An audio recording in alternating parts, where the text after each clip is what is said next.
ಆತ್ಮೀಯ ವೀಕ್ಷಕರೇ, ಯುವ ನಿಧಿ ಫಲಾನುಭವಿಗಳಿಗೆ ಜುಲೈ ಮಂತ್ ಸೆಲ್ಫ್ ಡಿಕ್ಲರೇಷನ್ ಮಾಡ್ಸೋಕೆ ಹೋದ್ರೆ ಆಧಾರ್ ಡೀಟೇಲ್ಸ್ ನಾಟ್ ಫ್ಲೆಕ್ಚ್ ಅಂತ ಬರ್ತಾ ಇದೆ. ಅಂದ್ರೆ ಆಧಾರ್ ಡೀಟೇಲ್ಸ್ ಫ್ಲೆಕ್ಚ್ ಆಗ್ತಾ ಇಲ್ಲ. ಇವರು ಯಾವ ರೀತಿ ಸೆಲ್ಫ್ ಡಿಕ್ಲರೇಷನ್ ಮಾಡಿಸ್ಬೇಕು ಅನ್ನೋದನ್ನ ಕಂಪ್ಲೀಟ್ ಆಗಿ ತಿಳಿಸ್ಕೊಡ್ತೀನಿ. ಇದು ಕೊನೆ ಆಪ್ಷನ್. ನಿಮಗೆ ಈಗೇನಾದ್ರೂ ನಿಮಗೆ ಸೆಲ್ಫ್ ಡಿಕ್ಲರೇಷನ್ ಮಾಡ್ಸಕ್ ಬರಲಿಲ್ಲ ಅಂದ್ರೆ ನಿಮಗೆ ಮುಂದೆ ಕೂಡ ಸೆಲ್ಫ್ ಡಿಕ್ಲರೇಷನ್ ಮಾಡ್ಸೋಕೆ ಬರೋದಿಲ್ಲ.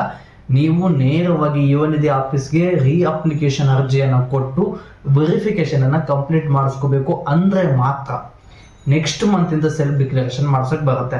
ಆ ಸೆಲ್ಫ್ ಡಿಕ್ಲರೇಷನ್ ಮಾಡ್ಸಕ್ಕಿರುವಂತ ಕೊನೆಯ ಆಪ್ಷನ್ ಯಾವುದು, ಯಾವ ರೀತಿ ಸೆಲ್ಫ್ ಡಿಕ್ಲರೇಷನ್ ಮಾಡಿಸ್ಬೇಕು, ಈ ರೀತಿ ಸೆಲ್ಫ್ ಡಿಕ್ಲರೇಷನ್ ಮಾಡಿಸಿದ್ರೆ ನಿಮ್ದು ಡನ್ ಆಗುತ್ತೋ ಇಲ್ವೋ ಅನ್ನೋದನ್ನ ಸಂಪೂರ್ಣವಾಗಿ ತಿಳಿಸ್ಕೊಟ್ಬಿಡ್ತೀನಿ. ಯಾವ ರೀತಿ ಸೆಲ್ಫ್ ಡಿಕ್ಲರೇಷನ್ ಮಾಡಿಸ್ಬೇಕು ಅಂದ್ರೆ ವಿತ್ ಸ್ಕ್ರೀನ್ ರೆಕಾರ್ಡ್ ಇಲ್ಲ ಹಾಕಿರ್ತೇನೆ. ನೀವು ಯಾವ್ದಾದ್ರು ಒಂದು ಗೂಗಲ್ ಓಪನ್ ಮಾಡಿ, ಗೂಗಲ್ ಅಥವಾ ಕ್ರೋಮ್ ಯಾವ್ದಾದ್ರು ಒಂದು ಆಪ್ ಅನ್ನ ಓಪನ್ ಮಾಡಿ, ಅಲ್ಲಿ ಗವರ್ಮೆಂಟ್ ಗ್ಯಾರಂಟಿ ಸ್ಕೀಮ್ ಅನ್ನ ಸೆಲೆಕ್ಟ್ ಮಾಡ್ಕೊಳ್ಳಿ. ಇಲ್ಲಿ ಮೇಲೆ ಆಪ್ಷನ್ ತೋರಿಸುತ್ತಲ್ವಾ, ಈ ಗವರ್ಮೆಂಟ್ ಗ್ಯಾರಂಟಿ ಸ್ಕೀಮ್ ಅನ್ನ ಸೆಲೆಕ್ಟ್ ಮಾಡ್ಕೊಂಡ್ರೆ ಅಲ್ಲಿ ಕರ್ನಾಟಕ ಸರ್ಕಾರ ಗವರ್ಮೆಂಟ್ ಅಂತ ಹೇಳಿರುತ್ತೆ.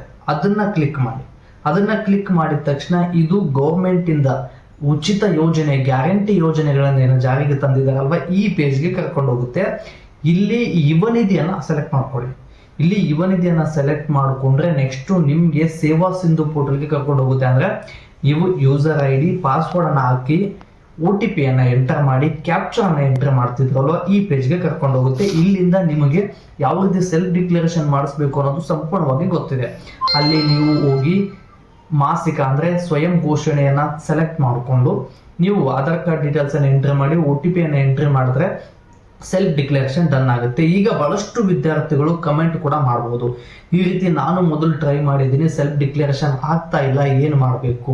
ಯಾರೆಲ್ಲ ವಿದ್ಯಾರ್ಥಿಗಳದ್ದು ಆಗ್ತಾ ಇಲ್ಲ ಅಂದ್ರೆ ನಿಮ್ದು ಹೈಯರ್ ಸ್ಟಡೀಸ್ ಅಂತ ತೋರಿಸ್ತಾ ಇತ್ತು ಅಂದ್ರೆ ಒಂದು, ಮತ್ತೆ ನಿಮ್ದೇನಾದ್ರೂ ಯುವ ನಿಧಿ ಹಣ ಪೆಂಡಿಂಗ್ ಇತ್ತು ಅಂದ್ರೆ, ಹೈಯರ್ ಎಜುಕೇಶನ್ ಏನಾದ್ರು ಮಾಡಿದ್ರಿ ಅಂದ್ರೆ ಇಂಥ ವಿದ್ಯಾರ್ಥಿಗಳು ಮಾತ್ರ, ಹೈಯರ್ ಎಜುಕೇಶನ್ ಮಾಡಿರ್ತಕ್ಕಂಥ ವಿದ್ಯಾರ್ಥಿಗಳು ಮತ್ತು ಜಾಬ್ ಅನ್ನ ಕಂಟಿನ್ಯೂ ಮಾಡ್ತಕ್ಕಂಥ, ಅಂದ್ರೆ ಜಾಬ್ ಯಾರೆಲ್ಲ ಜಾಯ್ನ್ ಆಗಿರ್ತಾರಲ್ವ ಇಂಥ ವಿದ್ಯಾರ್ಥಿಗಳದ್ದು ಸೆಲ್ಫ್ ಡಿಕ್ಲರೇಷನ್ ಮಾಡಿಸೋದಕ್ಕೆ ಈ ಪ್ರಾಬ್ಲಮ್ ಬರ್ತಾ ಇದೆ.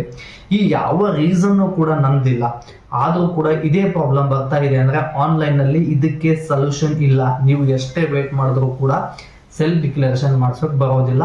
ಹಾಗಾದ್ರೆ ಇದಕ್ಕೆ ಏನ್ ಮಾಡಬೇಕು ಅಂತ ಎಲ್ಲರಿಗೂ ಪ್ರಶ್ನೆ ಬರುತ್ತೆ. ಇದಕ್ಕೆ ನೀವು ಮಾಡಬೇಕಾಗಿರೋದು ಒಂದೇ ಆಪ್ಷನ್. ನಾಳೆ ಒಂದಿನ ಟ್ರೈ ಮಾಡಿ, 24, 25 ಇವತ್ತು ನಾಳೆ ಈ 2 ದಿನ ಸೆಲ್ಫ್ ಡಿಕ್ಲರೇಷನ್ ಟ್ರೈ ಮಾಡಿ. ಬರಲಿಲ್ಲ ಅಂದ್ರೆ ಜುಲೈ ಮಂತ್ ಸೆಲ್ಫ್ ಡಿಕ್ಲರೇಷನ್ ಅನ್ನ ಮರೆತು ಬಿಡಿ. ಆದ್ರೆ ಮುಂದೆ ಏನು ಮಾಡಬೇಕು ಅನ್ನೋದನ್ನ ನಿಮಗೆ ಕ್ಲಿಯರ್ ಆಗಿ ತಿಳಿಸ್ಬಿಡ್ತೀನಿ. ನೀವು ಪ್ರತಿ ಜಿಲ್ಲೆಯಲ್ಲಿ, ನೀವು ಯಾವ ಜಿಲ್ಲೆಯಲ್ಲಿ ಎಜುಕೇಶನ್ ಅನ್ನ ಕಂಪ್ಲೀಟ್ ಮಾಡಿರ್ತೀರೋ ಆ ಜಿಲ್ಲೆಯಲ್ಲಿ ಯುವ ನಿಧಿ ಆಫೀಸ್ ಇರುತ್ತೆ. ಆ ಯುವ ನಿಧಿ ಆಫೀಸ್ಗೆ ಹೋಗಿ ನೀವು ಅರ್ಜಿ ಹಾಕಿರ್ತಕ್ಕಂಥ ಒಂದು ಪ್ರಿಂಟ್ ಅನ್ನ ತಗೊಳ್ಳಿ.